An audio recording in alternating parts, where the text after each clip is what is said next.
Pour parler donc du panorama et des enjeux des risques en Corse, je lis une fois la problématique pour que tout le monde l'ait bien en tête. De quels risques parle-t-on en Méditerranée et plus particulièrement en Corse? Comment ceux-ci sont-ils susceptibles d'évoluer sous l'influence de ce changement climatique?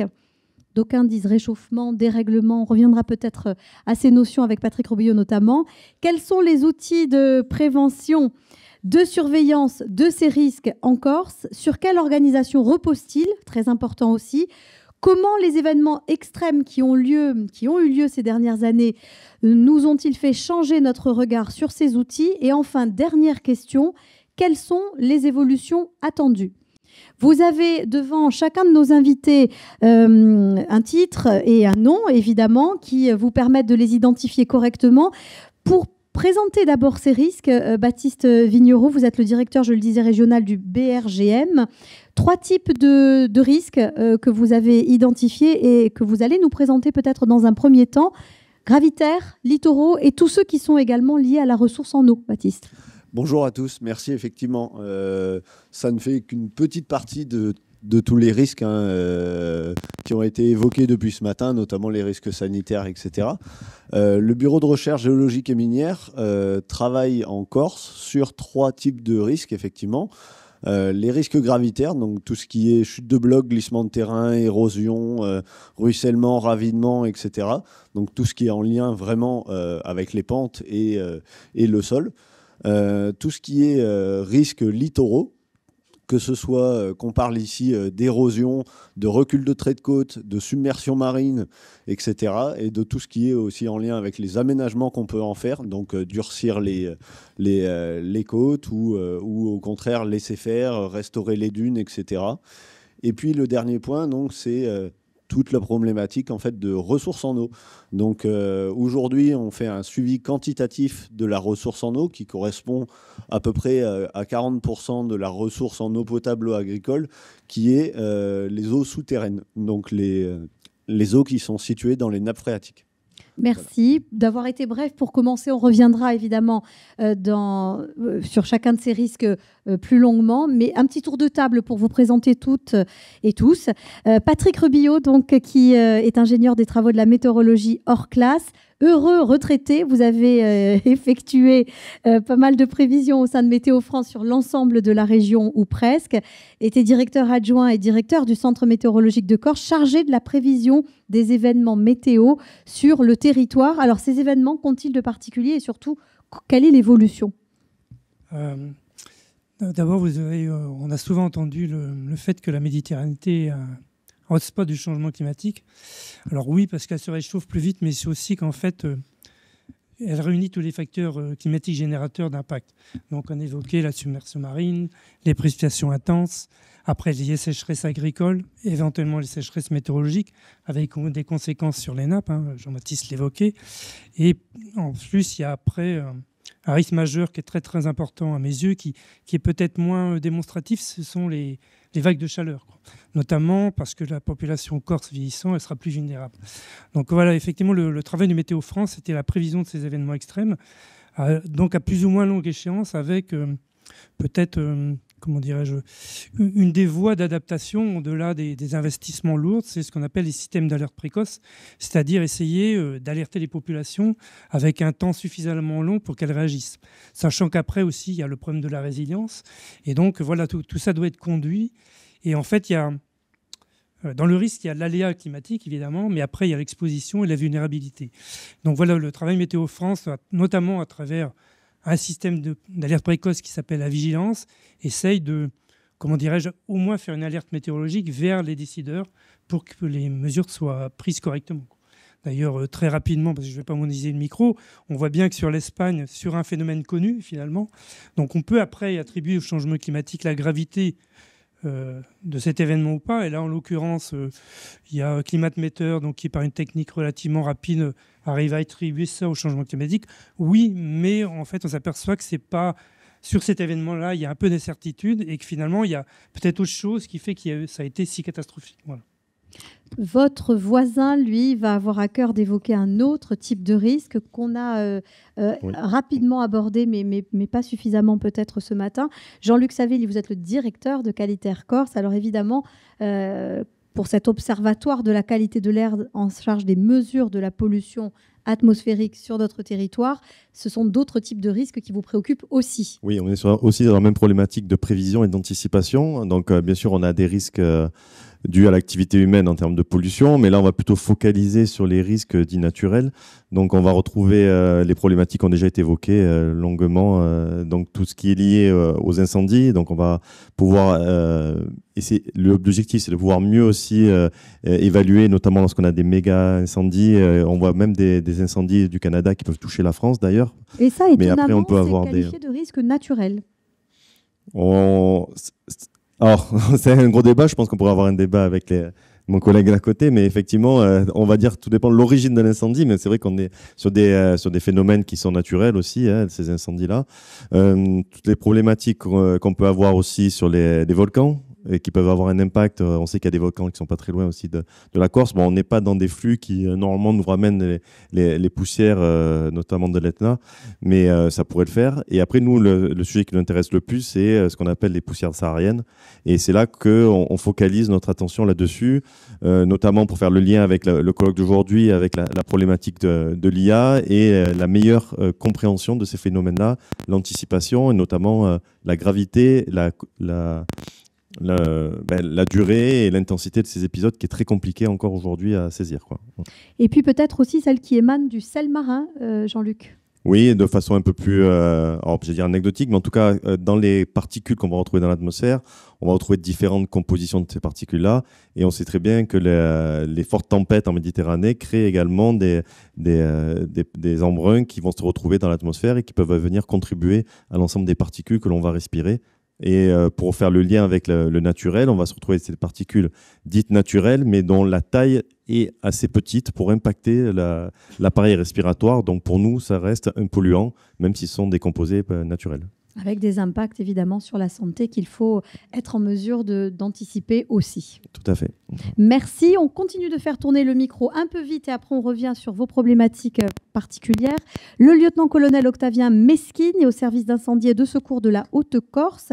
Alors, pour vous, lieutenant-colonel, cette lutte contre les différents risques qui vous concernent, elle atteint un peu ses limites aujourd'hui. Oui, alors on le voit au niveau national, au niveau international. Nous, on se sert beaucoup de retours d'expérience déjà au niveau national. On a tous en mémoire, alors pour rester sur un temps assez réduit, donc les incendies de 2022 en Gironde, les inondations qu'on a pu connaître dans un certain nombre de secteurs. Et on voit bien qu'à un moment donné, la lutte contre les feux de forêt, contre les inondations, elle va atteindre ses limites. On le voit même en termes de capacité, donc de réponse capacitaire à ces risques. On le voit aujourd'hui avec la réponse, avec notamment les moyens aériens l'été, avec un risque qui évolue dans le temps, mais qui évolue également géographiquement et qui a un impact direct sur la réponse opérationnelle. C'est pour ça que donc, j'ai en charge l'aspect opérationnel sur le service d'incendie et de secours de la Haute-Corse, mais j'insiste beaucoup, c'est pour que mon collègue m'accompagne également aujourd'hui, qui est en charge de la planification, on insiste beaucoup sur le volet prévention, prévision, et anticipation, préparation opérationnelle. Alors, préparation opérationnelle, de l'autre côté, on se prépare au mieux à l'évolution des risques, notamment avec la mise en œuvre de moyens spécialisés, etc. Mais on insiste beaucoup, lorsque l'on arrive à l'aspect opérationnel, c'est que la prévention, la prévision a échoué. On insiste beaucoup sur ce volet-là. Aujourd'hui, donc, M. Tremblay, vous parliez tout à l'heure de... Il y a des choses qui, d'un point de vue financier, coûtent peut-être un peu moins cher, notamment, c'est l'acculturation au risque. Je crois qu'il y a un gros domaine à ce niveau-là. On le voit en Corse, même s'il y a des choses qui évoluent. Les plans communaux de sauvegarde sont une des réponses à un moment donné pour que la population puisse prendre conscience des risques auxquels elle est confrontée et se préparer au mieux y faire face. Et notamment en amont, si on prend le cas du feu de forêt, on débroussaille autour de sa maison, on est protégé, on connaît la conduite à tenir, on sait qu'à un moment donné, on n'est pas soumis à ce risque-là. Je voudrais dire qu'on a au niveau du service d'incendie et de secours, comme tous les services d'incendie et de secours en France, un document cadre stratégique qui est le schéma départemental d'analyse et de couverture des risques. On l'a revu très récemment, hein, puisqu'il date du 4 décembre 2023. C'est un document qui est signé par le préfet du département et qui a été travaillé avec un certain nombre de personnes ici autour de la table, donc avec les services de Météo France, de l'Université de Corse. L'idée étant de faire l'inventaire des risques sur le département, que l'on connaît, d'essayer de voir un peu l'évolution sur les 10 prochaines années. C'est un document qui nous permet de nous projeter sur les 5 à 10 ans à venir et d'émettre un certain nombre de préconisations. Mais c'est déjà un document stratégique important et encore une fois, on insiste beaucoup sur le volet prévention-prévision. Un autre domaine, et on a la chance d'avoir un document qui est sorti lui aussi très récemment, puisqu'il date du 10 juillet 2024, donc du début de la saison estivale, c'est le plan de protection des forêts et des espaces naturels contre l'incendie. Pareil, c'est un document stratégique, c'est le 3e qui se projette sur les 10 années à venir et qui nous permet à un moment donné, au travers d'un certain nombre de fiches actions, et il y a un certain nombre pareil, de personnes qui travaillent là-dessus, dont l'Université de Corse, qui nous permet à un moment donné d'envisager un certain nombre d'actions à mettre en œuvre pour essayer de limiter au maximum l'impact, pour le coup, des incendies de forêt sur les forêts et les espaces naturels.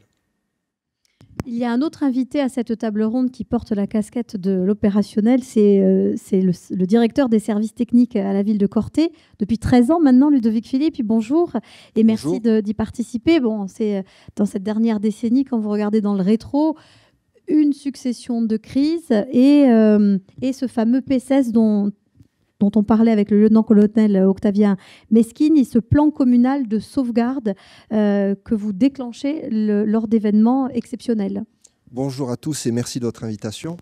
Oui, en effet, le PCS est un outil communal, mais on peut aussi citer le PCI pour l'intercommunalité. Ce sont des outils qui nous permettent de tenter de planifier un certain nombre de scénarios et d'essayer d'y faire face le moment venu, en sachant qu'au début d'une guerre, ce qui meurt en premier, c'est le plan de bataille. Donc, c'est toujours difficile. Il a ses limites. Ouais. Alors, sur ces 13 dernières années passées à la mairie de Corté, 1 mètre de neige dans la cité Paoline. Tout à fait. Des inondations importantes qui recouvrent des ronds-points. On doit réagir aussi. Vent violent et puis la dernière en date, évidemment, la crue de la Restoniga. On a eu à faire face à un certain nombre d'événements. On peut même citer le Covid, qui fait partie des crises que l'on a dû affronter. Alors oui, c'est très varié. On peut citer la neige de 2017 avec 1 mètre de neige sur Corté. Alors pour la plupart des gens, c'était anecdotique et on a surtout parlé des batailles de boules de neige des étudiants. Mais il faut savoir que dans les services techniques, on n'a pas dormi pendant 1 semaine et on n'était pas formés, pas équipés. Et on a dû faire face à une situation qui a été tendue en fin de semaine. Et je peux vous dire que si ça avait duré 1 semaine de plus, on aurait eu des problèmes beaucoup plus importants. On peut parler aussi de pluies très importantes en 2018, où tout le monde a pu le constater, une partie du rond-point de la gare a été emportée, avec de très fortes précipitations. Du vent aussi. On a des épisodes venteux extrêmement violents sur Corté. Alors, très difficile d'évaluer ponctuellement les rafales. Je parle sous le contrôle de monsieur Météo France. On a vu des rafales à 200 km/h, des toitures et des ouvrages qui étaient là depuis des siècles qui ont été balayés. Alors, l'événement le plus marquant pour tous, c'est ce qui s'est passé dernièrement avec des infrastructures qui ont été emportées, des secteurs économiques qui sont touchés, avec des conséquences qui ne sont pas encore évaluées au moment où je vous parle. Donc tout ceci doit être traité par les communes dans un contexte économique, comme vous le savez, qui est extrêmement difficile. Et qu'on ne peut pas décorréler finalement de la gestion du risque. Alors en fait, si vous voulez citer les 3 points, c'est vous avez le diagnostic, vous avez les solutions, vous avez les moyens.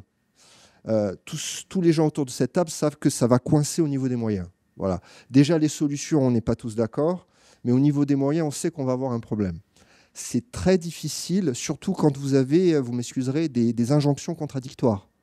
À un moment donné, on vous dit on va planter des arbres parce que la population est demandeur et parce qu'on nous dit que c'est une mesure qu'il faut faire dans le cadre du réchauffement climatique. D'un autre côté, on a un expert qui nous dit que la ressource en eau va être limitée, que les sécheresses vont se multiplier. Au moment où je vous parle, les forestiers eux-mêmes ne savent pas exactement quelle essence planter à quel endroit. Donc, tout ceci, mis bout à bout, fait un problème que l'on doit prendre à bras-le-corps tous ensemble. Mais il ne faut pas oublier in fine, on a un décideur, c'est le politique, qui n'est pas autour de cette table, je crois.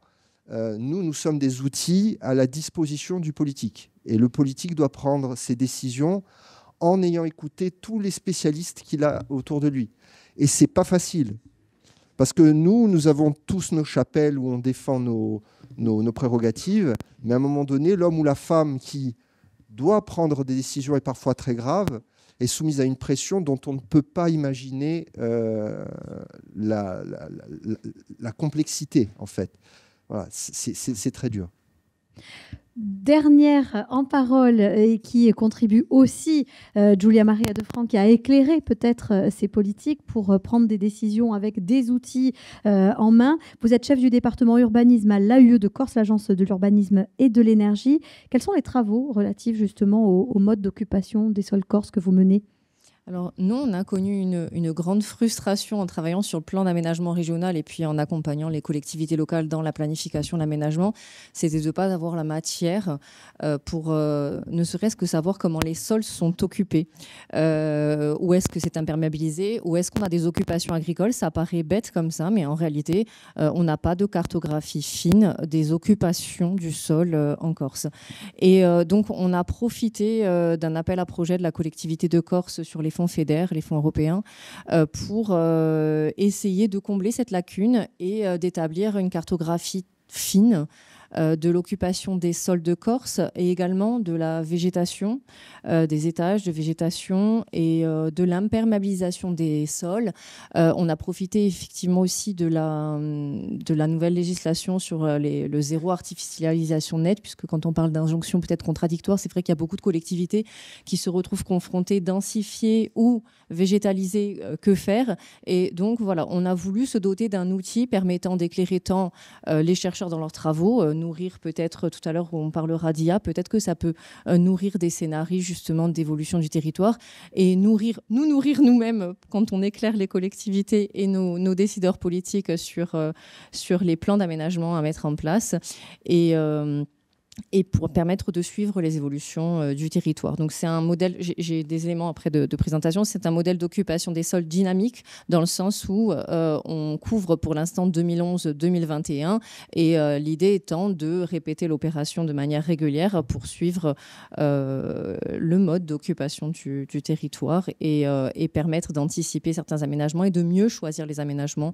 que l'on fait sur le territoire. Sur la question des risques, je crois qu'on les a plus clairement identifiés. Sur la manière dont ceux-ci sont susceptibles d'évoluer sous l'influence du changement climatique. La parole est à Patrick Rebillot. Yves Tremblay l'a évoqué un peu ce matin, notamment sur les précipitations. Alors, l'étude qui a été montrée, c'est une augmentation des précipitations extrêmes. Alors, le pas de temps serait 24 heures. Et effectivement, on n'a pas d'informations sur les pas de temps inférieurs. Or, ça aussi, je pense que c'est en augmentation, même si ce n'est pas complètement objectivé. En tout cas, de mon expérience, je vois bien que depuis une dizaine d'années, la convection, c'est-à-dire les orages, les précipitations sous forme d'averses, très facilement donnent beaucoup de cumul. Et notamment, il a été évoqué là l'inondation du rond-point de Corté. En fait, c'était presque ça qui était le plus inquiétant dans la prévision météorologique, c'est que ce n'est pas des situations très dessinées, très synoptiquement identifiées. C'est un orage d'évolution diurne. Et on ne sait pas pourquoi il donne 100 mm en une heure. Voilà. Après, en juin 2020, c'est pareil. Je me souviens de ces situations. C'est pas complètement, comment dirais-je, dans la maille des modèles. Et là, c'est là que c'est intéressant peut-être de penser à l'intelligence artificielle, c'est-à-dire que, voilà, enfin, en prévision immédiate sur les dernières heures, qu'est-ce qu'on peut faire ? Après, sur l'évolution des risques, il y a aussi les sécheresses agricoles qui ont été évoquées. Donc, elles ont déjà été multipliées par 5 depuis 1960, et pratiquement toutes les sécheresses agricoles sont après les années 2000. Il y a aussi les canicules, et souvent ce qu'on appelle des événements composites, c'est-à-dire que les canicules vont souvent avec les sécheresses agricoles, donc c'est une double peine en quelque sorte. Après, il y a les vigences les submersions marines, qui là aussi s'ajoutent souvent au ruissellement et aux précipitations importantes. Et donc voilà, la Méditerranée et la Corse en particulier va devoir affronter ça. Avec, a été évoqué aussi la neige en 2017, donc ça, c'est savoureux pour les climato-sceptiques, puisqu'on dit, vous annoncez le réchauffement climatique, il n'a jamais autant neigé à Corté. Et en fait, c'est aussi une des problématiques du changement climatique, c'est un climat plus contrasté. Alors sans entrer dans les détails, c'est de la circulation atmosphérique. On pourrait très bien avoir des descentes froides comme ça, certes moins intenses que dans le passé, mais qui bouleversent un peu le climat moyen. Je crois que j'ai fait le tour sur les risques. Et après, il y a évidemment les feux de forêt. Alors les feux de forêt, c'est-à-dire les conditions météorologiques propices au développement d'incendies et notamment difficilement maîtrisables vont devenir de plus en plus fréquentes. Pour répondre à Jean-Luc sur les aérosols sahariens, il y a quand même pour le moment, alors je ne sais pas ce que tu as dans tes statistiques depuis 20 ans, mais oui, c'est pas très robuste en fait. Bon, après, la logique veut que dans un climat qui devient plus aride, ça facilite les arrachements des poussières, etc. Donc on risque effectivement, mais ça dépendra aussi de la circulation atmosphérique, on risque d'avoir un peu plus fréquemment des épisodes d'aérosols sahariens. Après, finalement, ce qui est le plus inquiétant, c'est les événements composites, encore une fois, c'est-à-dire l'association des risques sur une même journée. Et après, pour revenir sur les crues, avec Jean-Baptiste, et effectivement, il y a les précipitations intenses, mais les crues, c'est la réaction des sols. Et moi, par exemple, sur le Ciaran Domingo, il a beaucoup plu, je ne vais pas dire le contraire. Sur les crêtes, on a du 40 mm/h, mais la lame d'eau recueillie, finalement, je suis un peu perplexe sur la réaction de la vallée de la Restonique par rapport à ce cumul-là. Donc là aussi, c'est un domaine d'étude, des choses qu'il va falloir découvrir et étudier pour se prémunir contre ce risque. Encore une fois, il y a le risque, l'exposition et la vulnérabilité. Et je pense la dernière étape, c'est... Octavien parlait d'alculturation, c'est ça, c'est-à-dire qu'il faut absolument qu'on soit persuadé que le risque météorologique et ses conséquences est en train d'augmenter et qu'on doit tous avoir ceci à l'esprit et avoir les comportements, comment dirais-je, adaptés. Alors, je pense que c'est très compliqué de s'en persuader. Et moi, je vois bien qu'on a traité la vigilance orange de 2016, où on voit bien ce qui se passe en Espagne, ou le Medican de 2015 sur Nice, où les gens vont chercher leur voiture dans les garages, où les parents d'élèves veulent aller chercher les enfants à l'école. C'est très difficile de se contraindre à faire ça, et pourtant, il me semble que c'est un volet absolument essentiel dans l'adaptation au risque majeur, et ce que j'ai évoqué, ce qu'on appelle un système d'alerte précoce. Un système d'alerte qui varie probablement aussi en fonction des populations auxquelles il s'adresse. Alors, elle varie surtout en fonction des caractéristiques du territoire. C'est-à-dire que la Méditerranée, par exemple, n'a pas les mêmes seuils de température qui vont impacter la santé humaine. On a l'habitude des bons comportements sur ce que-là. On a globalement, en tout cas sur l'habitat ancien, regardez les bergeries, les petits volets, etc. Voilà. Et après, le ruissellement et la rafale de vent sur Paris, à Intramuros, au-delà de 100-110 km/h, ça a des dégâts très importants. 110 km/h sur la Corse, ma foi, on est relativement habitué. Donc voilà, tout ça, les territoires sont déjà plus ou moins adaptés. Mais en fait, le problème, là, c'est qu'il y a un changement climatique d'une très, très grande rapidité. Et je pense que c'est ça l'essentiel à retenir, ce changement climatique. Alors, vous m'avez posé la question, je passe du code Callan sur le dérèglement météorologique. Alors, j'ai une coquetterie scientifique, le système climatique, il obéit toujours aux mêmes règles. Le problème, là, c'est qu'on a énormément d'énergie qui alimente ce système climatique du fait de l'activité anthropique. Et donc, les réactions, tout ce qui, les échanges d'énergie du système climatique, donc entre les océans, la cryosphère et puis éventuellement même la biosphère, tout ça devient beaucoup plus violent, quoi. Donc moi, je parle plutôt, pour mon ami Antoine Orsine, de bouleversement climatique, parce que c'est ça qui nous surprend, quoi. C'est la rapidité qui va être difficile à gérer. Et la difficulté d'adapter nos réponses ou des réponses appropriées à ces événements. Il faut faire très vite. Il faut faire très vite, il faut anticiper. Jean-Luc, Savelli, sur ces particules fines qui nous viennent du Sahara, plus de fréquence, plus d'intensité, plus de durée aussi. sur le territoire. C'est ce que vous Oui. constatez? Alors, c'est vrai que moi, je n'aurais pas la réponse, justement, si c'est lié au changement climatique, et c'est bien ce que dire Patrick. Je peux juste vous dire ce qu'on a constaté. Donc, on mesure depuis 2008-2007 à peu près, et on a eu clairement 2 périodes. La période 2007-2008 jusqu'à 2020, et depuis 2021, un bouleversement, constaté en tout cas, où on a 3 fois plus d'épisodes. Alors c'est vrai que souvent on nous dit, les journalistes nous disent on en a plus qu'avant, mais là c'est vrai, on a 3 fois plus d'épisodes.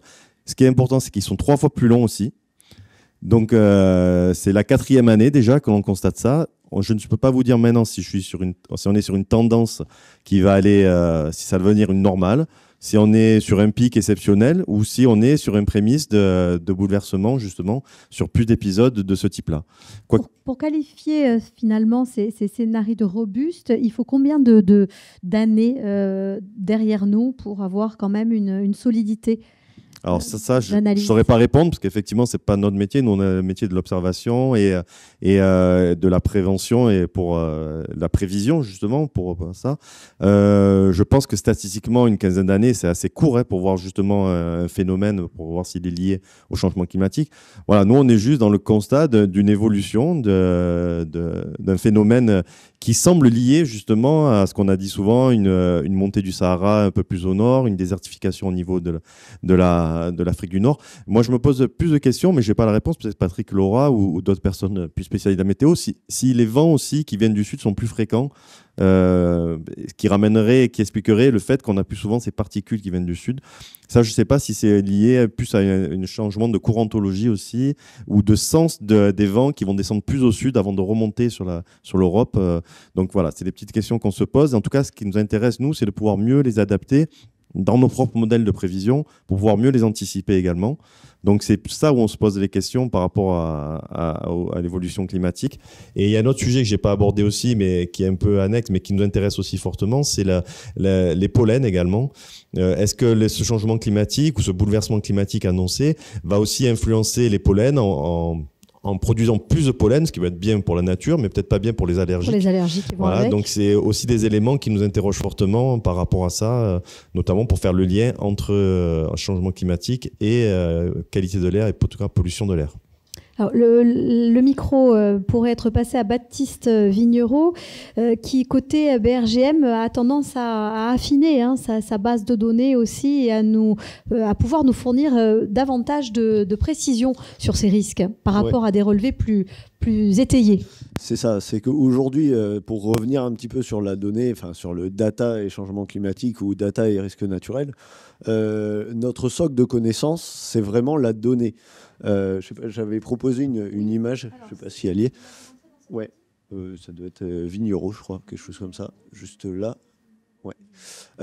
Aujourd'hui, on se base sur une amélioration continue de la connaissance pour pouvoir être capable de nourrir les modèles et de prédire au mieux ce qui va se passer. Je vous présente juste un petit projet qui est vraiment de petite envergure pour la Corse, mais qui nous donne énormément d'informations. Ça a été la réalisation d'un atlas des mouvements de terrain et un atlas des risques de mouvements de terrain. C'est un projet qui a débuté en 2018 et qui vient d'être rendu. Pour information, du coup, vous aviez donc en 2018 environ 600 événements dans la base de données. 600 événements, ça nous mettait la Corse comme étant dans la bonne moyenne nationale des événements, des risques naturels, on va dire. Que ce soit tout risque confondu, glissement de terrain, chute de bloc, érosion, etc. Ça, c'était sur la connaissance qui était basée principalement sur quelques enquêtes de terrain, donc les ingénieurs qui passaient sur le terrain, les enquêtes au niveau des communes, on parlait tout à l'heure du coup des services techniques, ce sont eux les principaux protagonistes dans l'histoire qui ont cette connaissance du terrain. Et donc, on avait une vision extrêmement partielle de ce qui se passait en Corse. On le savait, pour circuler sur la Corse, qu'il y avait beaucoup plus de données. Aujourd'hui, avoir accès à la donnée, que ce soit des données photos anciennes, aujourd'hui avec les plateformes type IGN, remonter le temps, etc., où on peut avoir accès à une panoplie complète de photographies anciennes depuis les années 50, d'avoir une acquisition de modèles numériques de terrain de plus en plus fins, de plus en plus précis, ça nous permet d'avoir aussi une connaissance un peu améliorée. Vous avez là, juste au-dessus de moi, en fait, le modèle numérique de terrain qu'on avait jusqu'à il y a 2 ans, à peu près. Et puis, voilà le modèle numérique de terrain qu'on vient de récupérer par l'IGN. On est passé d'une maille de 20 mètres à une maille d'1 mètre. Donc, en gros, c'est comme si avant, on était complètement aveugle. Et aujourd'hui, on commence à voir des choses. D'autres informations, donc à partir de ces photographies aériennes, de ces modèles numériques de terrain, c'est l'utilisation de données satellitales. Aujourd'hui, on a sur les satellites Sentinelle de la donnée INSAR, donc c'est du scan laser par satellite. Le satellite passe au-dessus de notre tête tous les 6 jours, dans un sens et dans l'autre. Enfin, il y a 2 satellites, un qui monte, un qui descend. Ce qui nous permet d'avoir une connaissance beaucoup plus fine de l'évolution des modèles de terrain. Vous avez ici un exemple, par exemple, dans le Cap Corse, où en fait c'est une zone qui est de base assez difficile d'accès, hein, et il n'y a pas forcément d'enjeux directement associés. Pour autant, on s'aperçoit qu'on a une tâche de chaleur en termes de mouvement, avec des mouvements cumulés à peu près de 20 cm, là, depuis qu'il y a un suivi de Sentinelle, donc depuis 2007. Toute cette information-là, ça a été bancarisé. On vient de faire ce rendu du coup à l'échelle de la Corse. On est passé du coup de 600 événements à peu près 6000 événements, soit une densification de x10 hein, sur l'ensemble du secteur. Et puis on se retrouve donc en termes de densité de mouvement de terrain à quelque chose qui se rapproche beaucoup plus des terrains de montagne, Pyrénées, Alpes en premier. Et donc on est dans les 10 premiers départements en termes de densité de mouvement de terrain au kilomètre carré.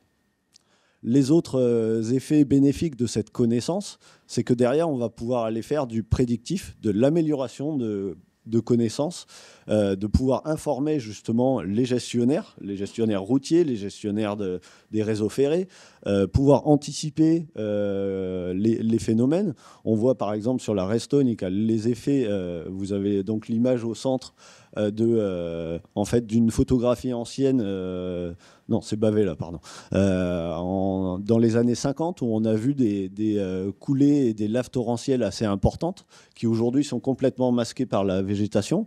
Et on se retrouve du coup l'année dernière dans la Restonica avec des phénomènes extrêmement similaires, avec des couloirs d'érosion extrêmement intenses. Patrick disait tout à l'heure pas forcément beaucoup d'eau, mais pour autant des ravinements intenses avec des volumes en milliers de mètres cubes dans la Restonica qui ont été colossaux. On a évalué aujourd'hui, on a déjà 3 glissements de plus de 5000 mètres cubes dans la Restonica, dans la partie basse, sans compter toute l'érosion, on va dire, superficielle sur tous les versants. Donc forcément, ces volumes-là qui ensuite arrivent sur Corté et derrière sur le Tavignane ont un impact direct extrêmement important. Donc il faut qu'on ait cette amélioration de connaissances, il faut qu'on travaille sur cette donnée de plus en plus précise pour pouvoir mieux anticiper les phénomènes. Voilà, ça c'est un bon exemple un peu de ce qu'on a. Je ne sais pas si je peux parler aussi de la partie littorale et eau dans la même phase. Alors, on peut prendre des questions. Allez, question. La question, oui. La question, c'est bien évidemment que le changement climatique va avoir un impact sur les événements de type gravitaire ou hydrogravitaire. On n'a jamais de chute de bloc ou de glissement de terrain sans avoir eu de l'eau au préalable. Hein. Donc forcément, on a ces problèmes-là. Ce qui compte, effectivement, ce que vous disiez, c'est l'alternance entre sécheresse et réhydratation des sols. Plus le sol est sec, plus ça va ruisseler, raviner, et plus on va avoir un arrachement des particules. Plus le sol est sec, plus il va y avoir de fractures ou d'ouvertures dans la roche ou dans les sols de surface. Et donc, quand l'eau s'infiltre, après, elle a tendance à pousser plus fort encore. Donc, effectivement, on a toute cette problématique-là. Un petit bémol sur ce changement-là, c'est que historiquement en Corse, on avait quand même un enneigement important. L'enneigement, ça a aussi un effet d'imbibition des sols à long terme. Donc c'est très intéressant pour la recharge des nappes, mais c'est aussi défavorable dans la stabilité des sols. Aujourd'hui, on a moins de neige sur les reliefs, donc potentiellement, on a moins de potentiel d'infiltration et donc de risque de glissement pur. Pour autant, typiquement, quand il y a eu des glissements d'ampleur majeure à Bissing dans les années 50, parce qu'il y avait 2 mètres de neige et s'en suivait un épisode de redoux avec une fonte extrême et donc qui emportait tous les matériaux. Aujourd'hui, si on a pu ces 2 mètres de neige-là, probablement qu'il n'y aurait pas ces phénomènes-là. Donc voilà. Mais dans l'ensemble, oui, il y a plus de fréquences de mouvements de terrain liés au changement climatique. Patrick Rebillou parle à juste titre d'acculturation au risque. Bonifacio, catastrophe annoncée? Aujourd'hui, clairement, hein, justement, on pourrait parler des heures sur Bonifacio. On est parti de zéro. Il n'y avait aucune connaissance du risque. Il n'y avait aucune connaissance des événements qui se passent. Depuis 2018, on fait un suivi des événements.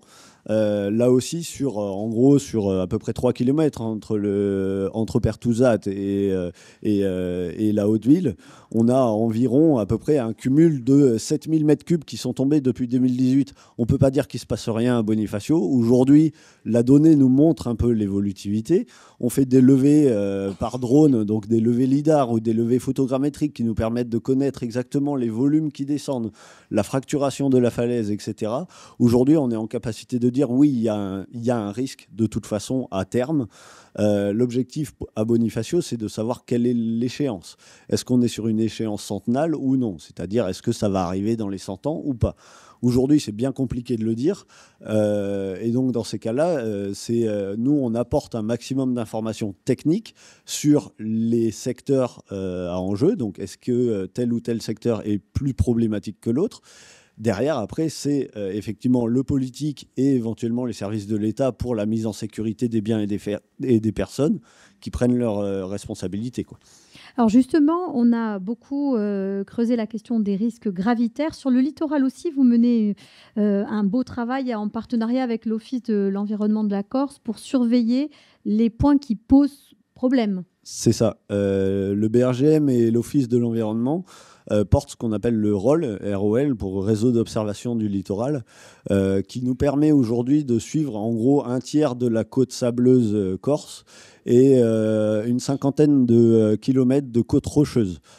Sur lesquels en fait, donc on fait un suivi annuel ou bisannuel selon les secteurs de l'évolution de la côte. Donc est-ce qu'il y a un recul, est-ce qu'il y a un engraissement, comment évoluent les barres sableuses devant la plage, comment évoluent les plages, tout ça dans un contexte anthropique quand même assez fort en Corse, où effectivement les aménagements de certains amènent de l'érosion chez les voisins et vice-versa. Donc l'objectif, c'est d'avoir encore un socle de connaissances. Donc le rôle approche maintenant les 20 ans. Et donc aujourd'hui, on a 20 ans de recul sur l'évolution des plages et des falaises rocheuses. Alors les falaises, c'est un peu plus récent, hein, ça fait 4 ans qu'on fait les suivis, mais on a 20 ans de recul sur les falaises sableuses, effectivement. Cette donnée-là nous permet derrière d'avancer sur la partie modélisation, sur tout ce qui est submersion, ou aléas, érosion, etc. Aujourd'hui, dans une optique donc de loi climat et résilience où les communes doivent comprendre l'évolution de leur trait de côte à 30 ans et 100 ans, aujourd'hui, ce socle de données-là permet en fait d'avoir une modélisation beaucoup plus fine, beaucoup plus précise, et donc les communes auront une connaissance bien meilleure pour la gestion de leur territoire. Donc trait de côte et érosion, submersion. Érosion, submersion, parce qu'il y a aussi ce risque de la vague submersion qui plane au-dessus de toutes nos têtes. Alors, on parle évidemment des incendies spontanément lorsque l'on vous voit, lieutenant-colonel. Il y a aussi ce phénomène des inondations que vous êtes tenu de gérer avec vos équipes. Oui, tout à fait. Alors, pour revenir, pour faire le lien avec les risques, et Patrick le disait, hein, donc... nous, on craint, donc on l'a bien indiqué, mentionné, on essaie de s'y préparer au mieux. Après, on ne peut pas s'y préparer seul, hein. Et la question aujourd'hui des choix politiques, avec les contraintes financières qui sont celles de l'ensemble des collectivités aujourd'hui, est cruciale. Mais on parlait de la Restonic. Alors, pour revenir sur l'inondation, imaginons, et on sait que ça va arriver, hein, on a travaillé en 2017 avec le BRGM suite aux incendies en rendez de Bigoul et Dolmet Aditude qui avaient touché un vaste secteur périurbain sur des zones quand même accidentées, sur de très grosses superficies. Alors, il y avait Bigoul, il y avait dans le Cap Corse Nonze, et on avait sur la Costa Verde toute la partie de la Costa Verde. Imaginez des pluies intenses sur des zones complètement incendiées. Sincèrement, alors après on est lucide, hein, c'est pas de dire on est inquiet, hein. On essaie de se préparer au mieux, mais c'est des scénarios sur lesquels nous on pense, on est pratiquement convaincu qu'à un moment donné, on va pouvoir y être confronté. Alors, je ne sais pas à Valence, moi j'aimerais bien à un moment donné me servir des retours d'expérience de ce qui s'est passé ailleurs. Je pense que sur Valence, c'est lié à des phénomènes de pluie intense, mais sur des sols impactés par la sécheresse. Alors, c'est pareil, hein, on voit le niveau de sécheresse que l'on a aujourd'hui sur la partie notamment est du département. Imaginons, pareil, des pluies intenses sur ces zones-là. Je pense qu'on pourrait avoir de gros soucis. Alors après, nous, on est une partie de la réponse. On sait en tout cas que nous, on va être confrontés au premier chef, puisque d'un point de vue opérationnel, on va être tenu d'intervenir. Mais on a parlé à un moment donné d'urbanisation. Alors je ne vais pas revenir dessus, hein, mais là où on intervient, généralement, c'est là où on intervient de manière récurrente. Ce week-end, on a été placé en vigilance orange. Alors, certains diront qu'il ne s'est rien passé. Enfin, Patrick, hein, voilà, mais tu y es plus. Non, mais voilà, en tout état de cause, et mon collègue, donc le commandant Ferrandi, mais le commandant Ferrandi était de garde. Nous, on a eu un niveau de vigilance orange. On échange beaucoup avec les services de Météo France.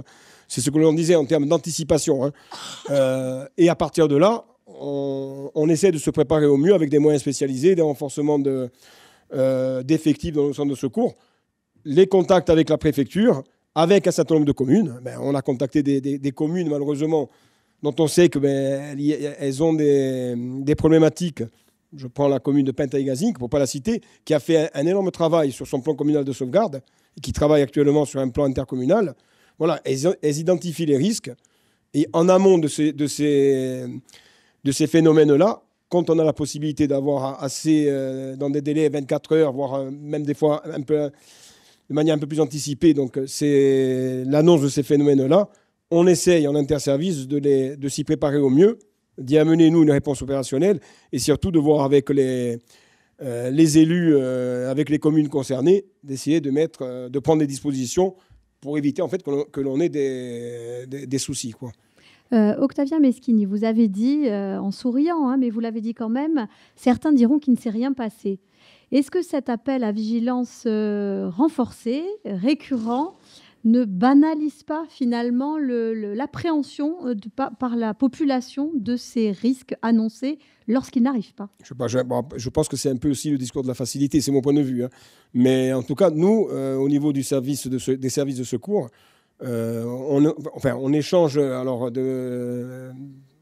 on remercie les services Météo France, mais on échange lorsque l'on a des phénomènes comme ça. L'été, on a une cellule Météo France feu de forêt que l'on a en contact. Pour autant, on échange beaucoup avec les services de Météo France. Lorsqu'on a par exemple des phénomènes d'inondation ou de crues inondation qui est prévisible, on échange avec eux. Et lorsqu'on a on a un niveau de vigilance avec les services de la préfecture, nous, on essaie d'impulser au maximum de manière à ce que, justement, on puisse prendre un certain nombre de dispositions. Après, on le voit, hein, malheureusement, mais on en revient à la connaissance et la culturation des risques.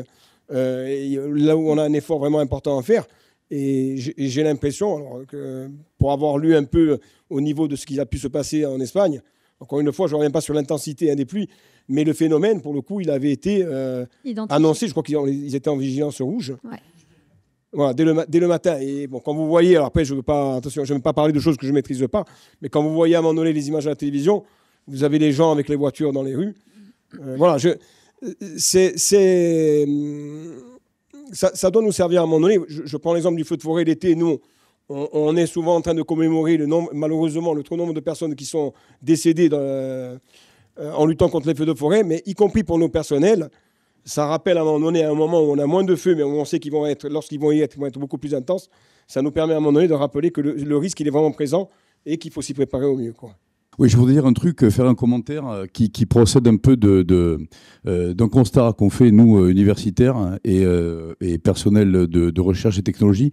Toutes les personnes qui sont devant nous ont une mission qui consiste à donner une information d'expert à quelqu'un qui va prendre une décision et qui est l'élu. L'élu, dans nos contrées, il a une fonction, un mandat représentatif, c'est-à-dire qu'il prend constitutionnellement les décisions en notre nom. Ça veut dire que la qualité de l'information de l'expert détermine l'exposition de l'élu à sa responsabilité. Deux exemples dans la continuité de ce que vous avez pris. Chez nous, lorsqu'il pleut, avec une alerte rouge, si les gens ont envie d'aller chercher les gosses à l'école, l'élu ne peut pas mobiliser les forces de l'ordre pour empêcher les gens de sortir, quitte à les exposer à un risque létal. Je reviens, alors je vais parler sous la caution du SDIS.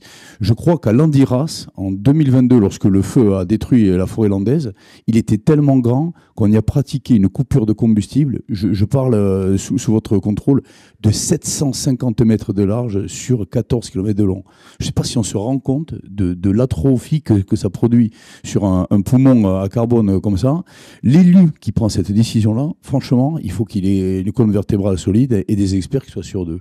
Et le constat qu'on fait, nous, c'est que les données dont vous nous dites qu'elles sont importantes, elles sont produites de manière récurrente avec quand même un gap, je vais prendre un exemple concret, entre ce qu'on est capable de faire et ce que vous pouvez utiliser immédiatement pour venir consolider la notion ou la décision de l'élu. Je prends un exemple concret. Quand on fabrique un objet comme ça, il y a une échelle qui permet de dimensionner le temps qu'on passe entre l'idée qu'on a à le produire et l'idée, le moment où vous allez pouvoir l'acheter en magasin, en étant sûr que ça fait le boulot que c'est censé faire. C'est ce qu'on appelle l'échelle de TRL, Technological Readiness Level, l'échelle de maturité technologique. Vous n'allez rien utiliser qui ne soit pas au niveau 8 ou 9, c'est-à-dire qui soit qualifié de point de vue d'une qualité industrielle. Même si en discutant avec Météo France, on a eu à acheter des fois des instruments recommandés et qu'on a contribué à les améliorer. Tandis que nous, on va s'arrêter à partir du moment où on est au niveau 4, parce que notre boulot de chercheur ou développeur est terminé et que les preuves qu'on devait éditer sont éditées. Donc, c'est vrai que la data compte, elle est importante, mais je le vois, moi, dans les données qu'on produit sur Saphir, on produit des courbes à destination des élus, à destination des marins, de phares et balises. Franchement, les marins et les élus, voir défiler des courbes de vitesse de vent avec des bursts de vent ou des orientations, c'est quelque chose qui ne leur convient pas, qu'ils ne peuvent pas utiliser spontanément. Donc cet espace-là, et j'en profite pour saluer mes responsables, mes chefs, et d'une manière générale la gouvernance d'université, cet espace qui va du TRL 9, du TRL 4 où on s'arrête, au TRL 8 ou 9 où on pourrait commencer à utiliser nos outils, on est en train de s'organiser pour essayer de le combler en réorientant. C'est un choix stratégique fort, hein, et ça s'inscrit dans une politique de l'économie de la connaissance, en réorientant nos budgets de recherche vers des budgets de consolidation, de maturation industrielle, pour essayer d'avancer nos produits, nos outils, nos moyens vers des choses qui soient plus opérationnelles et plus dédiées aux experts qui viennent conseiller les élus. Merci Xavier. On aura aussi l'occasion cet après-midi de revenir sur l'incrémentation de nouveaux outils par ces data, gérés potentiellement par de l'intelligence artificielle. On reparlera aussi fiabilité de ces jeux de données et aussi digestion de celles-ci, comment graphiquement on peut les rendre plus digestes et utilisables par les élus qui sont en charge de prendre des décisions à partir de celles-ci. Oui. Je voudrais juste intervenir sur la vigilance et éventuellement leur trop grande fréquence. En fait, quand on fait des statistiques, des vigilances orange, tout phénomène sur la Corse, il y en a à peu près une quinzaine par an. 15 par an, c'est pas beaucoup, c'est tout phénomène. Ensuite, il faut quand même... Il y a des phénomènes météorologiques qui sont relativement prévisibles à longue échéance. Tout ce qui est sur orage, et notamment avec ce qui se passe... beaucoup plus de vapeur d'eau dans l'air et là-dessus, on parle de 7% pour 1 degré, mais ça, c'est moyen en fait sur les phénomènes convectifs. On est peut-être à 15 ou 30% de précipitations supplémentaires. Et il y a une localisation de ces orages. Après, c'est vraiment des choses pointues où il faut une maille très fine pour arriver à les suivre. Donc en fait, le but, c'est de faire ce qu'on appelle une prévision sans couture, c'est-à-dire qu'on commence 5 jours avant à dire on est dans cette zone-là à l'échelle de la Corse ou de la Méditerranée sur un risque possible d'orage. Après, on a plus d'informations par les modèles numériques et là on dit ça se précise, c'est plutôt sur la côte orientale. Et après, il faut suivre. Et là justement, pour suivre, il faut beaucoup de données. Il faut aussi les exploiter. Et pour rebondir sur ce que dit... Xavier, c'est effectivement le rôle du prévisionnisme Météo France, il a changé un peu là-dedans. C'est-à-dire qu'avant, on se contentait de faire la prévision et puis on disait, bon, il tombe ça, sans qualifier l'événement, c'est-à-dire sans donner l'information sur ce que ça représente en termes de conséquences. Et la procédure de vigilance, elle est née après les années 99, où on annonçait très correctement la tempête sur Paris, mais en fait, pour les élus, même pour les décideurs, 120 km/h en ville, personne ne savait ce que ça allait faire. Et donc, effectivement, maintenant, il faut aller... je pense que les modèles numériques comme Arome font déjà du très bon travail. Mais après, d'expérience, et mon collègue pourra peut-être confirmer là-dessus, c'est le suivi de l'événement et justement dire est-ce que ça va s'aggraver, est-ce que ça va diminuer. Et c'est très important même pour la résilience. C'est-à-dire que si on est capable de dire à un élu bon là c'est fini, les pluies c'est terminé, ou non, il y a encore un risque dans 2 heures, ça c'est très important parce que la décision qu'il va prendre va complètement changer, quoi. Et donc, il y a un vrai travail, oui, de données pour couvrir le territoire. Et vous avez vu que l'étude qu'a présentée Yves Tremblay, elle est sur le continent, hein, sur la Méditerranée. Pourquoi ? Parce qu'en fait, on a eu beaucoup de retard dans la densité de mesures sur la Corse. Alors, le premier radar sur la Corse, sur la côte orientale, c'est en année 2000. Le deuxième, c'est 2018. Et je me souviens, il y a encore quelques dizaines d'années, on avait 7 stations automatiques en Haute-Corse, 7 stations automatiques en Corse du Sud. On est passé à 50. Voilà. Et ensuite, sur ce problème du changement climatique, je pense qu'il faut quand même qu'on coordonne nos forces. Et Xavier était d'accord avec moi. Et au-delà de la prévision, mais même le changement climatique... comment dirais-je, il y a plusieurs scénarios. Les scénarios, il y a d'incertitudes dessus et on ne sait pas exactement les décisions qu'ils vont prendre, c'est-à-dire quel scénario va être suivi. Et on ne connaît pas les conséquences. J'ai entendu parler quelle distance d'arbres choisir. Il faudra un observatoire sur le changement climatique, c'est-à-dire avoir des données, commencer à les suivre. Vous avez vu, Jean-Luc, il n'a pas assez de données pour dire c'est robuste, en fait, il y aura de plus en plus d'épisodes d'aérosols, ça sert à rien. Moi, je peux lui dire, non, mais si ça se trouve, c'est la variabilité interne du climat qui fait ça, quoi. Voilà ce que je voulais dire sur cette alerte. Et encore une fois, 15 en moyenne, c'est pas beaucoup, quoi. 15 fois dans l'année, on peut faire attention. Et oui, effectivement, on est parfois alerté pour rien. Et après, il y a aussi comment c'est pris. C'est-à-dire qu'il suffit qu'il y a un orage simplement sur Bastia, et puis nulle part ailleurs sur le département. Pour autant, il fallait bien prévenir que Bastia allait être très arrosé. Voilà, c'est ça que je voulais dire sur la vigilance orange, quoi. Et les élus, c'est plus dans les décisions à long terme, donc décisions qui vont aller au-delà de leur mandat et qui vont avoir un impact qui va aller au-delà de leur mandat. Et le vrai problème, je pense, un des vrais problèmes, il est là. Et au-delà de l'acculturation au risque, mais de façon générale, l'acculturation scientifique des élus qui se pose, c'est cette question de la décision sur le long temps. Et quand on évoque Valence, il y a la question de comprendre ce que ça veut dire, une goutte froide, la quantité qui allait tomber, mais c'est aussi... ce qui s'est passé, c'est aussi une conséquence du développement et du choix de modèle de développement qui a été choisi sur la région sur le long terme.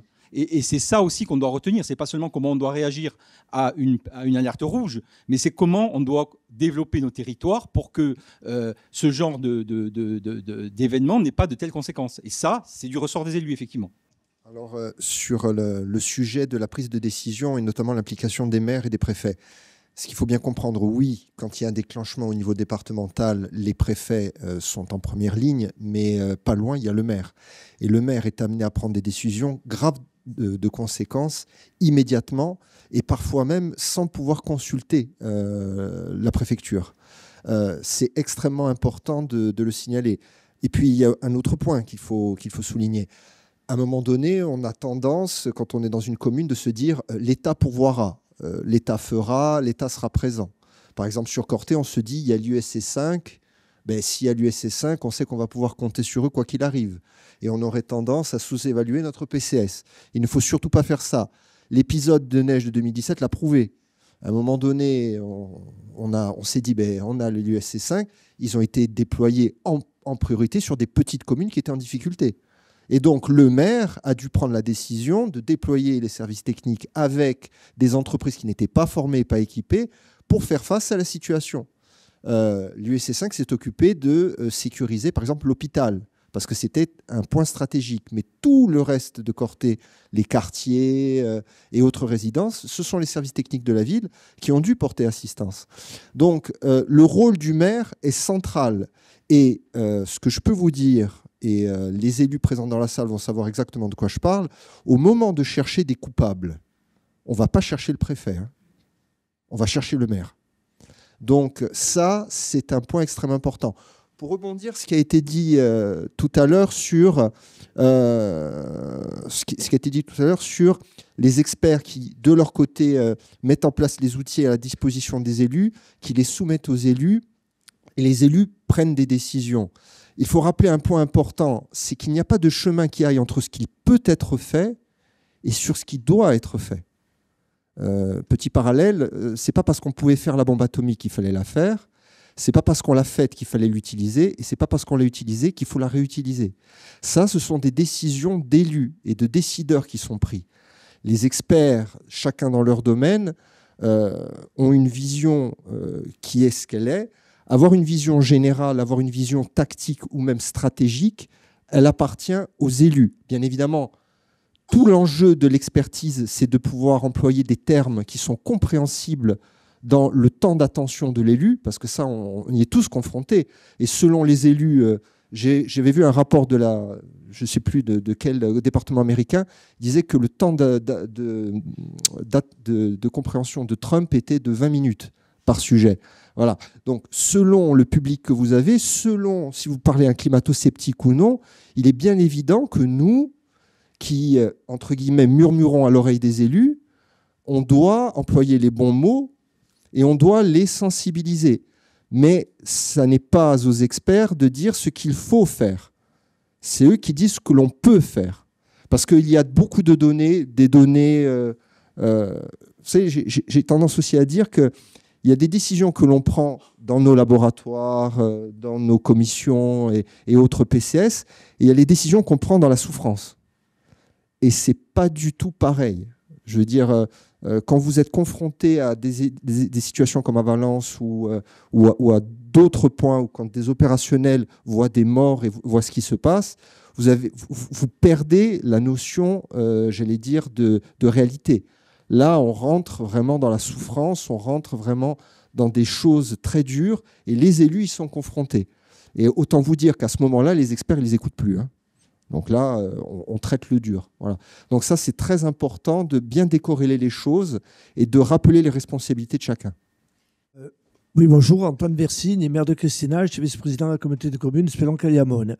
Alors, pour en revenir aux élus, il y a plusieurs cas de figure. Moi, je vois le 11 août 2021, c'était alerte orange, nous avons eu un orage énorme sur Christinage. Vous avez Evisa et Marignane qui ne sont pas loin. Il n'y a pas eu de précipitation. Donc, plus d'électricité, plus de téléphone. Comment on fait à l'instant T? C'est là qu'on se retrouve devant, on est confronté à un moment où il faut prendre des décisions. On ne peut pas ni appeler le préfet, ni appeler n'importe qui. On fait en fonction des moyens que nous avons. Nous essayons de se débrouiller comme on peut. On a été reconnu en catastrophe naturelle, d'ailleurs, suite à cet événement climatique, mais c'était vraiment localisé. Ça a duré 3 quarts d'heure. Il n'y a rien qui laissait présager quelque chose comme ça. Voilà. Il a fallu donc agir à l'instant, sans aller chercher. On le fait en fonction. On connaît nos territoires, on sait où s'adresser pour faire venir une entreprise de TP qui vienne avec un engin pour dégager les routes, parce qu'on envoie quelqu'un chercher. C'est la débrouille, je dirais. Ça aussi, c'est un problème. L'histoire de la communication, on a eu des réunions à la suite de ça, parce que quelques 15 jours après, il y a eu la catastrophe du 18 août qui s'est passée sur Sagone, Girolade et tout ça. Ces deux événements ont été liés.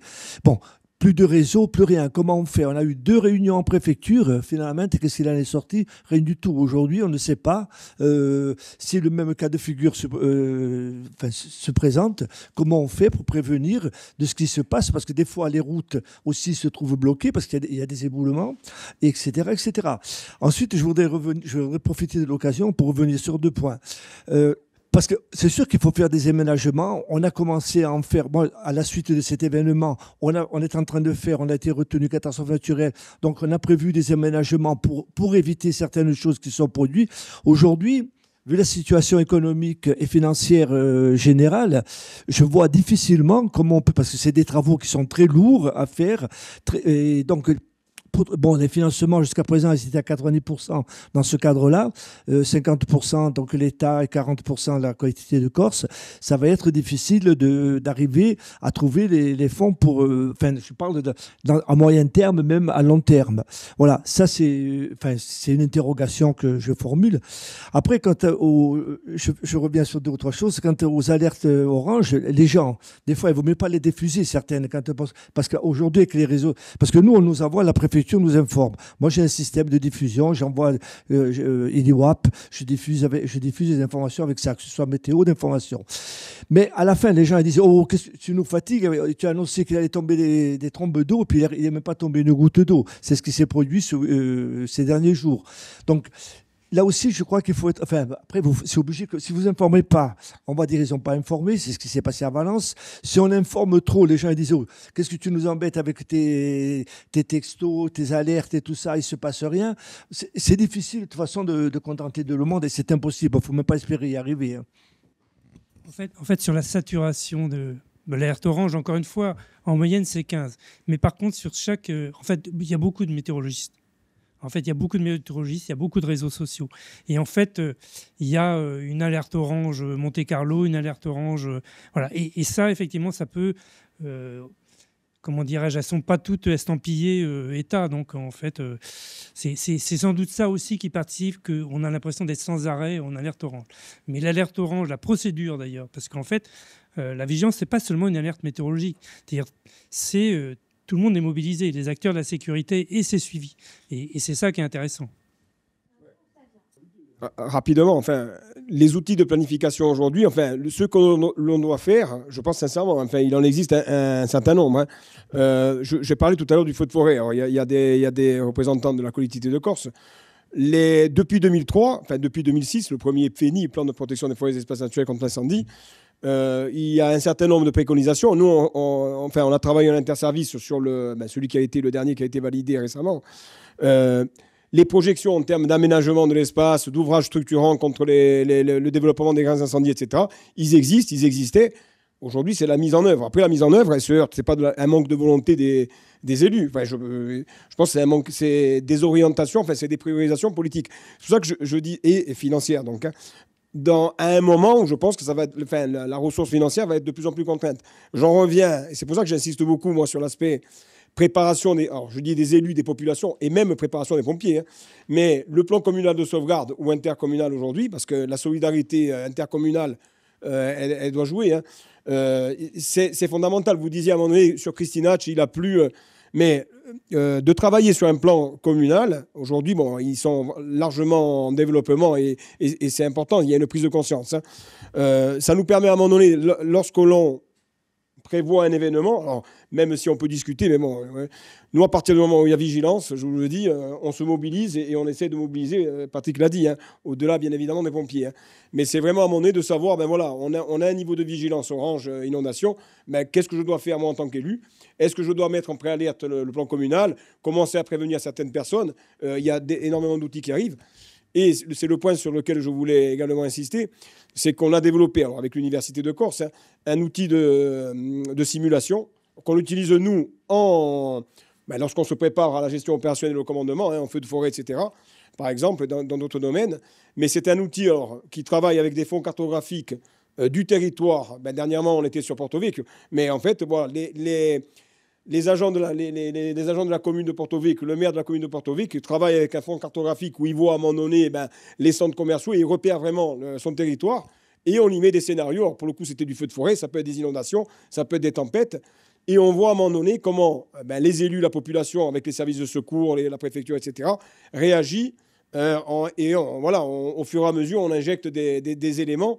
Et c'est franchement, c'est une obligation de réaliser des exercices. Il y en a un tous les 5 ans, mais je pense que c'est quelque chose qui doit devenir de plus en plus fréquent. Et je ne reviens pas après sur la sensibilisation de la population. Non, alors, non, franchement, 30 secondes pour rebondir ce qu'a dit mon ami Patrick Rébillot. Il faudra qu'à la sortie, il y ait une conclusion à 16h. Alors, je ne vais pas anticiper sur la conclusion, mais comme c'est l'affaire de tous. C'est l'affaire de tous, les risques liés aux conséquences du bouleversement climatique.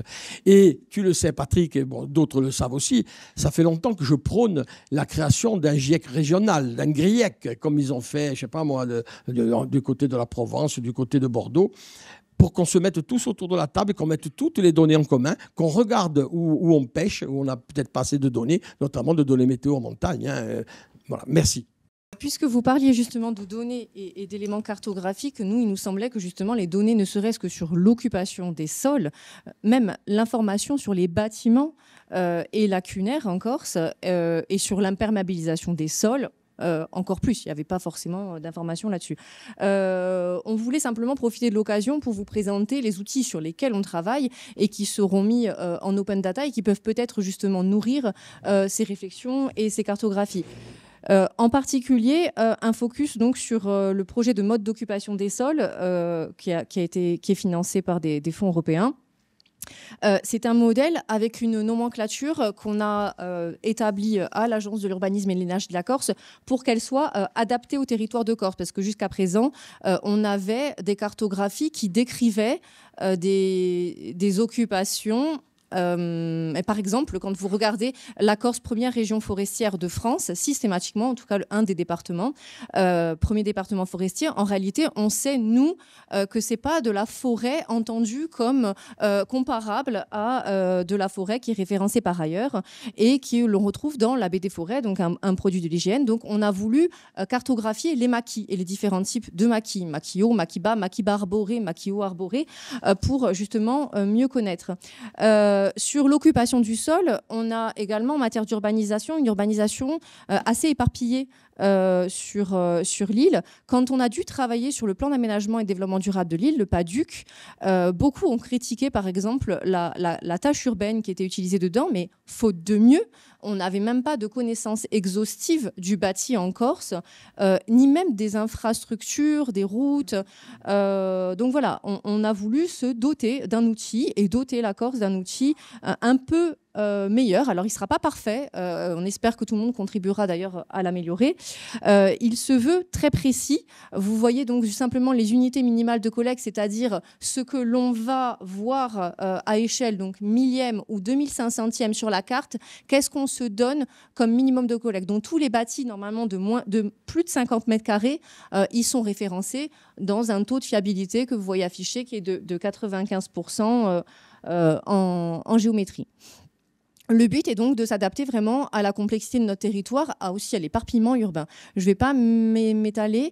On a donc une nomenclature qui est à granularité croissante, c'est-à-dire que d'abord on a des grandes classes, exemple les territoires artificialisés, et ensuite on va descendre sur plusieurs niveaux, donc jusqu'au niveau 4, 5, puis la nomenclature du zéro artificialisation nette. Donc, et vous voyez le nombre de postes en fait qu'on a par typologie d'occupation du territoire, et y compris sur les espaces agricoles sur lesquels on avait vraiment, par exemple pour faire la cartographie des espaces stratégiques agricoles de Corse, nous n'avions pas l'occupation agricole de la Corse réelle, hormis celle déclarée pour les fonds européens.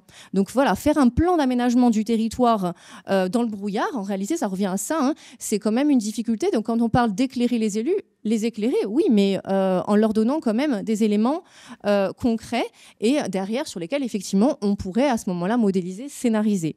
On a des informations inédites dans ce mode d'occupation des sols, puisqu'on a pu recourir au LIDAR HD, donc, qui était d'ailleurs le modèle numérique de terrain, si je m'abuse, que vous montriez tout à l'heure, était produit à partir de cela. Ça nous donne à la fois une connaissance bien plus pointue de la topographie du territoire, et y compris des murs, des aménagements en terrasse qui ont été faits, des hauteurs de végétation, et on en a profité également pour recaler les cours d'eau dans la stature. Alors quand je dis on, c'est un on un peu mensonger, dans le sens où nous avons établi la nomenclature, mais nous sommes une toute petite équipe et on a fait appel aussi à des prestataires extérieurs pour nous aider dans cette prestation qui n'est toujours pas terminée. Le 2021 est en voie de finalisation. Le 2011 on espère pour 2025. On a complété ça également d'une base de données piscine. Et là, on a franchement plutôt une bonne exhaustivité. On a 70 000 piscines recensées en Corse environ dans cette base de données, et bientôt d'une base de données pierres sèches qui repère les aménagements en terrasse sur le territoire. Le but, voilà, c'est vraiment de connaître comment notre territoire est occupé, aménagé. Donc, je mets la vidéo juste pour vous montrer à quoi ça ressemble. Elle va être un peu en accéléré. Donc, vous voyez que vous avez donc dans les niveaux de rose en fait toutes les occupations un petit peu urbaines, artificialisées, mais on va vraiment faire la différence entre les tissus urbains pavillonnaires un peu lâches, les tissus un peu plus denses, le mitage, les occupations zones d'activité économique. Pour cela, on a croisé, alors c'est essentiellement de la photo-interprétation aidée par le LIDAR, et également croisé avec d'autres informations, donc des informations de l'IGN, mais également de la DRFIP sur les occupations des locaux. Et vous voyez dans les niveaux de jaune orangé, peut-être que je décélère, on va avoir un petit stop sur Porto Vecchio. Dans les jaunes orangés, on a les différentes occupations agricoles, avec les vergers, les cultures, les prairies arborées. On sait que c'est aussi important, voilà, pour les modèles agricoles de savoir lesquels disposent justement de haies, d'arbres dispersés par rapport à l'élevage. J'espère que vous n'avez pas le mal de mer. Et donc, par rapport à la question qui était posée de comment on imagine que cela puisse servir pour la gestion ou la prévention surtout des risques, donc en matière d'aménagement pour nous. Donc là, vous avez vraiment, je passe très rapidement, mais vous voyez le détail de la nomenclature qui est quand même extrêmement fin. Vous avez des informations sur la perméabilisation des sols. Donc là, c'est encore, donc vous aviez en couleur les occupations, habitat, tout ça. Là, donc là où vous aviez du rose tout à l'heure dans le modèle d'occupation des sols, si vous changez de champ, on a l'imperméabilisation en gris ici. Et c'est intéressant parce que c'est un endroit où on a un PPR de 2011 ou 2013 et le territoire à risque inondation, le document de 2014. Et on voit qu'on a énormément imperméabilisé aux abords et en hauteur de ce PPR. Et le PPR est dans une vision un peu statique. Il est fait à un moment donné sur effectivement une mesure de l'aléa qu'on va choisir, une crue centennale ou millénale mais avec une vision par contre statique de l'état urbain, l'état d'urbanisation du territoire. Et on voit bien que sur Ajaccio, on connaît des événements, d'ailleurs, nous c'était l'axe où en plus on avait nos bureaux il y a encore peu de temps, où régulièrement cet axe est inondé, et on voit bien que toutes les hauteurs se sont largement imperméabilisées. On a un aménagement aussi en Corse qui est très dans l'imperméabilisation des sols, et y compris ce qui ne l'était pas avant, par des mesures de facilité de gestion. Les cours d'école, on les a vus se bétoniser pour des mesures de gestion. Donc ça vise à la fois à sensibiliser, à éclairer, et on espère que ça permettra aussi de mieux modéliser les évolutions, les écoulements, et de faire des scénarios aussi sur les écoulements, et d'arbitrer dans le cadre du zéro artificialisation nette entre imperméabilisation ou désimperméabilisation. Où est-ce qu'il est le plus pertinent de densifier? Où est-ce qu'il est vraiment crucial d'aller désimperméabiliser pour rétablir les chemins de l'eau? Ici, vous voyez en turquoise, voilà les piscines qui ont été inventoriées, les différences, voilà, imperméabilisation, sol nu autour des maisons. Sur la question des cours d'eau, donc vous avez une ossature, ce qu'on appelle nous, le squelette du MOS, et son ossature, il est constitué de toutes les infrastructures, les réseaux hydrologiques et le bâti. Donc on avait beaucoup de tronçons dans les bases de données hydrographiques qui étaient juste des tronçons vectoriels et des polylignes, et pas des polygones, pas des surfaces. Ce que vous voyez, donc les parties turquoises, c'était tout ce qui était en surface, et le reste était donc en tronçons lignes. Et donc ils ont été tracés grâce au LIDAR en polygones, donc avec leur surface. Alors sur le LIDAR, il a été volé en même temps que l'orthophotographie de la Corse à l'été 2021. Donc on est période quand même d'étiage pour les cours d'eau. Et vous voyez les recalages que ça a permis de faire sur des tronçons. Et il y a des endroits où on peut se rendre compte, par exemple, que quand on regarde la cartographie des aléas, inondation de Corse et le lit mineur des cours d'eau, il est décalé en fait par rapport à la réalité du cours d'eau et donc à l'application derrière qu'on va faire sur la zone d'expansion et de risque. Donc là, on était sur Solenzor. Et parmi les exploitations du LIDAR, c'est des illustrations, après elles sont intégrées différemment ensuite dans le modèle. Les hauteurs de végétation, c'est ce qui nous a permis de discriminer les maquis de la forêt, et dans les maquis qui ont un niveau d'arborescence, d'arborée ou pas. Et les murs en terrasse que l'on peut retrouver. Et je me souviens d'ailleurs d'une présentation du BRGM il y a quelques années au groupe SIG Corse sur il me semble que c'était une expérimentation du LIDAR sur Balogne. Et le LIDAR avait permis de comprendre pourquoi en fait on n'avait jamais un éboulement sur le village, alors que tel que le risque avait été mesuré, on aurait dû avoir de l'éboulement sur le village. En réalité, les murs en terrasse détectés par le LIDAR permettaient d'organiser un couloir et les éboulements venaient toujours d'ailleurs là où il y a les deux ruptures entre les deux quartiers constitutifs du village. Et donc voilà, on n'a pas la prétention d'avoir tous les linéaires de murs dans la cartographie finale, mais les zones aménagées en terrasse et si possible effectivement des linéaires.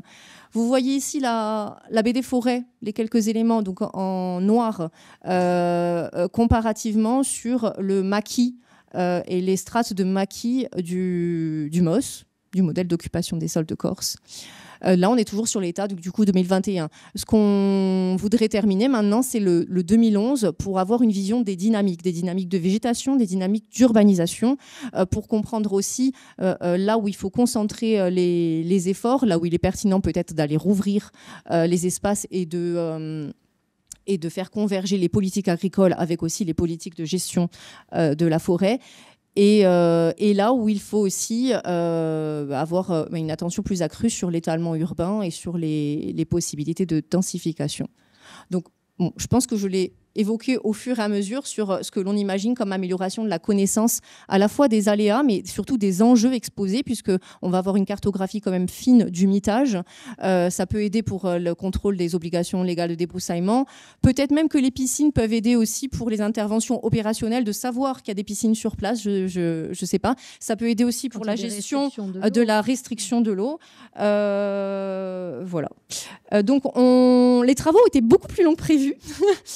La diffusion est prévue en open data en 2025. Donc après, ce sera peut-être dans les mains des chercheurs pour faire aussi de la modélisation des scénarios, pour entrer dans les programmes peut-être que vous nous avez présentés tout à l'heure. Et je parle brièvement de travaux complémentaires. Alors à l'agence, on a un observatoire urbanisme, aménagement. Et en fait, si on parle plus globalement des risques tels que ça a été évoqué en introduction ou d'adaptation au changement climatique, même l'observation de l'occupation des locaux, elle est importante, puisque on artificialise quand même beaucoup en Corse par tête d'habitant, de par notre modèle touristique qui est essentiellement basé sur la résidence secondaire et du meublé de tourisme. Donc connaître aussi l'inoccupation, la vacance, c'est également des éléments importants pour l'adaptation du territoire au changement climatique. Et on a comme étude exploratoire pour l'instant l'analyse des îlots de chaleur urbains. Et le modèle d'occupation des sols est justement en digestion aussi pour modéliser ces îlots de chaleur urbains, puisque aujourd'hui les logiciels qui sont développés se basent justement sur les typologies urbaines. Alors on a les mesures évidemment concrètes de température, donc on a déployé un réseau de mesures sur Ajaccio en partenariat avec la ville. J'entendais qu'en fait il y a des déploiements d'autres capteurs, donc c'est intéressant de se retrouver de manière partenarial ici aussi pour partager les infos et les travaux. Le but, c'est d'essayer de fiabiliser une méthode et de pouvoir la reproduire et d'avoir la méthode, l'équilibre entre la fiabilité et le coût aussi que ça pourrait représenter pour essayer d'évaluer les îlots de chaleur urbains en Corse, en sachant qu'avec effectivement le réchauffement climatique, ça présente des impacts sur la santé, puisque ça impacte surtout les nuits et les débuts de nuit, donc le sommeil, donc la santé, et donc ça fait partie de nos travaux aussi en cours, et pareil, les données seront diffusées. On aimerait mieux exploiter le modèle d'occupation des sols pour ça, ou qu'il soit exploité par d'autres aussi pour cela. Voilà. Un exemple justement d'erreur potentiellement qu'on fait si la donnée d'occupation du sol n'est pas correcte. Là, on avait, donc dans le cadre d'un partenariat avec Paulitech, on a pris d'abord une stagiaire en fin d'études d'ingénieur et cette année, il y a un projet industriel sur l'exploitation des données du réseau de mesure. Là, c'est le logiciel GeoClimate, qui est un logiciel en libre accès, dans lequel vous lui donnez à manger de la donnée OpenStreetMap. Et en fait, ça vous donne des zones climatiques locales. Mais en fait, nous, on se rend compte, elles sont curieuses si on les regarde dans le détail. Parce qu'en fait, la donnée de base qui est basée sur les morphologies urbaines, comme la cartographie est lacunaire à la base, on a des zones climatiques locales qui ne sont pas cohérentes in fine et qui nous donnent des types climatiques pour des morphologies très, très différentes. On n'a pas, par exemple, de catégorie de sol... de sol nu, alors qu'il y en a. On a des quartiers qui sont indiqués comme étant des ensembles de maisons espacées, alors qu'on est sur des immeubles de grande hauteur. Et donc, en fait, on voit l'importance de la donnée de base pour parfaire l'information sur le risque. Quand on parle, enfin, nous, on considère que, voilà, que c'est quand même un risque aussi, les lots de chaleur urbains, pas au sens des PPR, mais tels qu'ils sont aujourd'hui, mais voilà. Merci beaucoup. Oui, Baptiste, je vous en prie. Si je peux juste rajouter quelque chose, voilà. Ce que je voudrais juste signaler, c'est qu'on s'aperçoit qu'on travaille tous les uns à côté des autres, parfois ensemble, parfois pas. Et on se rend compte qu'en fait, l'objectif d'avoir une connaissance commune et une mise à disposition de cette connaissance pour les gestionnaires, que ce soit les services de secours, que ce soit pour les maires, que ce soit pour les services de l'État. Aujourd'hui, je pense qu'il faut qu'on arrive à aller un peu plus loin dans le sens de valoriser ou de mettre en commun nos projets, d'avoir des plateformes d'échange un peu plus robustes. Il y a énormément de SIG, on parle tout le temps de SIG maintenant dans tous les domaines. On parle de partage de données, aujourd'hui on parle de nuages LIDAR, on parle de drones, on parle de tout un tas de données qui sont ou non disponibles et publiques. Quoi qu'il arrive, il faut qu'on arrive à trouver une architecture, je pense que ce sera l'occasion d'en parler cet après-midi, mais une architecture de partage où en fait tout le monde puisse apporter ou utiliser la donnée des autres pour valoriser au mieux son travail, quoi. Sage conclusion pour cette matinée riche. Je vous remercie.